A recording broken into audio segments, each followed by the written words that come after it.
पड़ोस में मेरे मतलब जानने वाले रहते हैं, तो आज हमारे यहाँ सुबेरे 6 बजे आके कह रहे हैं कि भैया मतलब घास बड़ी हो गई है। तो हमने कहा कहाँ की घास बड़ी हो गई, हमारे घर के बाहर तो कोई पार्क है ही नहीं। तो उन्होंने कहा नहीं भैया वो घास वहाँ की बड़ी हो गई। हमने कहा कहाँ की बड़ी हो गई है भोसड़ी के? तो कह रहा है झांसे झांट बड़ी हो गई है, और क्या बड़ी हो गई है, घास थोड़ी बड़ी होगी।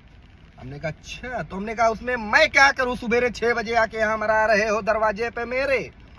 तो कह रहा भैया कैंची दे दीजिए।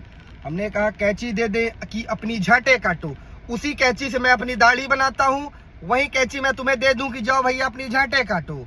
तो मैंने कहा भैया मेरे पास कैंची तो नहीं है। तो कह रहा है कि वो टंगी तो है। हमने कहा उस कैंची में धार नहीं है। तो मुझसे कह रहा है मैं धार भी लगवा लूंगा लेकिन मुझे कैंची दे दो। हमने कहा भाट भोसड़ी के। मैंने उसको इतना बोला लेकिन वो जाने का नाम नहीं ले रहा है।